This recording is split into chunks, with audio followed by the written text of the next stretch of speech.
Bueno, hoy tenemos sobre la mesa un tema de los buenos, de esos que parecen sencillos pero que son la viga maestra de todo lo que viene después en el cole. Cómo se construye en la cabeza de un niño o una niña el concepto de número. Tenemos una pila de fuentes muy potente, sobre todo textos de didáctica de la matemática pensados para opositores, para futuros maestros. El reto es sacar el jugo a los autores clave en este campo. Y es que el punto de partida que plantean las fuentes ya es, bueno, una paradoja en sí misma. Si, como demuestra la neurociencia, un bebé de meses ya tiene un sentido numérico innato, ¿por qué a tantos niños les cuestan luego las matemáticas? ¿Claro? Fíjate, los estudios de gente como Karen Wynn nos dicen que un bebé puede diferenciar a simple vista entre dos y tres objetos. Es el famoso subitizing, una percepción de cantidad casi instantánea. Venimos, por así decirlo, con un pequeño detector de cantidades de serie. O sea que la base está ahí, es como nacer con un sentido del ritmo. Pero una cosa es tener ritmo y otra muy distinta es componer una sinfonía. Totalmente. El viaje desde esa percepción innata hasta entender qué es el número 7, con todo lo que implica, es larguísimo. Y los textos que analizamos hoy, de autores como Piaget, Brosseau o Paniza, son como los distintos planos de esa obra de ingeniería mental. Exacto. El gran debate que recorre todas estas fuentes es precisamente ese. ¿Cómo se construye el puente entre esa habilidad biológica, casi animal, y el complejo edificio conceptual de la aritmética? Vamos a ver que hay distintos planos para esa construcción. El plano del niño, el del maestro, y uno que a veces se nos olvida, el del propio lenguaje. De acuerdo, pues vamos a desglosar ese primer plano, el del niño. Si no se puede simplemente enseñar el número 5, ¿cómo lo aprende un niño? La mayoría de las fuentes apuntan a un gigante, Jean Piaget, y su idea de que el conocimiento se construye. Así es. Y la idea clave de Piaget, que es un auténtico cambio de perspectiva, es la de abstracción reflexiva. Puede sonar muy técnico, pero la idea es revolucionaria. Piaget dice que el número no está en las cosas. El 3 no es una propiedad de tres piedras, como lo es su color o su peso. El niño no lo abstrae del objeto. Espera, eso es antiintuitivo. ¿Dónde está el 3 entonces, si no está en las piedras? Está en la acción que el niño realiza sobre las piedras, en el acto de agruparlas, de ponerlas en fila, de señalarlas una a una. Es como el ritmo en la música, ¿sabes? No está en las notas individuales, sino en la relación que creamos entre ellas al tocarlas. Ah. Para Piaget, el niño no descubre el número, lo inventa a través de sus acciones coordinadas. Entiendo, no es una foto que se toma de la realidad, es una estructura que se construye en la mente. Vale. Y si es una construcción, ¿cuáles son los ladrillos y el cemento, según Piaget? Fundamentalmente son tres operaciones lógicas que el niño debe dominar. Las fuentes como el trabajo de Daisy Ruiz Morón las detallan muy bien. La primera es la clasificación, ser capaz de agrupar objetos por lo que tienen en común. Juntar todos los bloques rojos, por ejemplo. Eso es. La segunda es la seriación, ordenarlos por sus diferencias, del más pequeño al más grande. Lógico. Agrupar y ordenar. ¿Y la tercera? La tercera es la que une todo, la inclusión jerárquica. Es la idea, que no es nada trivial para un niño, de que un grupo grande contiene a otros más pequeños. Por ejemplo, que en el grupo de mis juguetes están incluidos los coches y las pelotas. Y que mis juguetes siempre serán más que solo mis coches. Exacto. El número, para Piaget, es la síntesis de estas dos últimas ideas. Un número es a la vez un elemento de una serie. El 7 va después del 6. Y el resultado de incluir jerárquicamente todos los números anteriores. El 7 contiene al 6, al 5, etc. Justo. Esto explica por qué algunos métodos fallan. Constance Cami, una seguidora de Piaget muy citada en estos textos, critica duramente la enseñanza basada en planas y en memorizar cuentas. Es como darle al niño los ladrillos, pero sin enseñarle a ponerlos unos sobre otros. No se está construyendo la estructura. Exacto. Y el test definitivo para saber si esa estructura está bien montada es la famosa conservación de la cantidad. Mm. Cuando un niño entiende que 5 fichas son 5, da igual si las pones en una fila larga o amontonadas en un puñado, es cuando de verdad ha construido el concepto de número. Antes de eso, solo está repitiendo una cantinela. Entiendo la lógica de Piaget, la del plano del niño, pero me deja una duda. Si todo es una construcción interna tan personal, ¿el maestro se sienta a esperar a que ocurra el milagro? ¿O puede hacer algo para, no sé, provocar esa construcción? Has puesto el dedo en la llaga, y esa es precisamente la pregunta que se hizo el matemático y didacta francés Guy Brousseau. Él decía, de acuerdo, el conocimiento se construye, pero en la escuela no tenemos siglos para que cada niño reinvente las matemáticas. Claro, no hay tiempo. Por tanto, el docente debe crear lo que él llamó una génesis artificial del conocimiento. Una génesis artificial. Suena a ciencia ficción. Pero es una idea muy potente. Significa que el trabajo del maestro es diseñar problemas, situaciones didácticas, que lleven al alumno a necesitar el conocimiento matemático que queremos que construya. ¿Vale? Y aquí viene el concepto central de Brousseau, el que todo opositor debe dominar, la diferencia entre la situación didáctica y la situación adidáctica. Vale, vamos a desglosar esto, que es clave. La situación didáctica es todo el montaje que prepara el profesor, ¿no? El problema, los materiales, la consigna. Sí. Pero el momento mágico, el corazón del aprendizaje para Brousseau, es la situación adidáctica. Es el momento en el que el profesor, intencionadamente, da un paso atrás. Se retira. Devuelve la responsabilidad al alumno, dice él. El niño se queda a solas con el problema. Ya no juega para complacer al maestro, juega contra el medio, contra el problema en sí. Y es ese medio el que le da la información. Me recuerda cuando aprendes a montar en bici. Tu padre te sujeta el sillín, esa es la parte didáctica, pero el momento en que de verdad aprendes es cuando, sin que te des cuenta, te suelta y te das cuenta de que estás pedaleando solo. El equilibrio o el suelo son el medio que te dice si lo estás haciendo bien o no. Es la analogía perfecta. El maestro desaparece cognitivamente. Y los textos que manejamos dan el ejemplo clásico para ilustrarlo, el de las tazas y las cucharillas. Imagina la escena. El maestro le dice a un niño de 5 años. En esa mesa de allí hay un montón de tazas. Ve y trae, en un solo viaje, justo las cucharillas que necesitamos, una para cada taza. Un problema aparentemente simple, pero con mucha miga. Muchísima. Porque aquí el maestro puede jugar con lo que Brousseau llama las variables didácticas. Si solo hay 3 o 4 tazas, el niño las mira, memoriza el patrón visual o usa los dedos, y lo resuelve. Fácil. Pero, ¿y si ponemos 15 tazas y la mesa está lejos, fuera de su campo visual? De repente, sus estrategias de siempre fallan. Claro. Irá corriendo, cogerá un puñado de cucharillas al azar, volverá todo orgulloso y... ¿Desastre?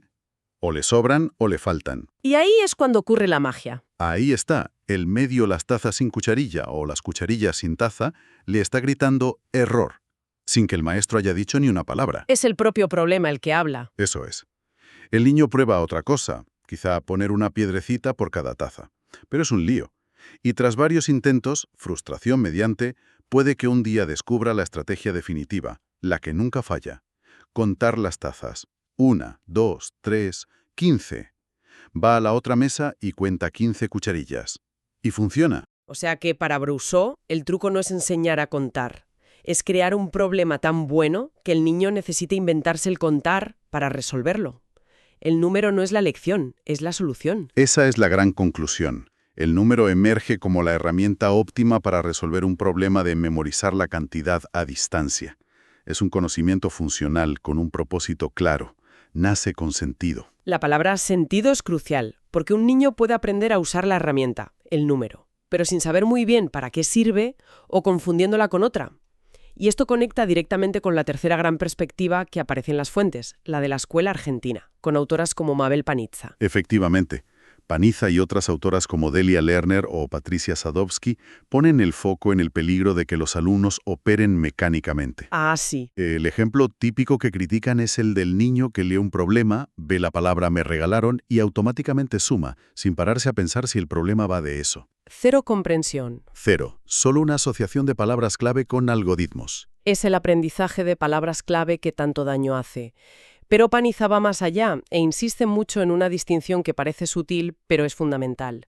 La diferencia entre el objeto matemático y sus representaciones.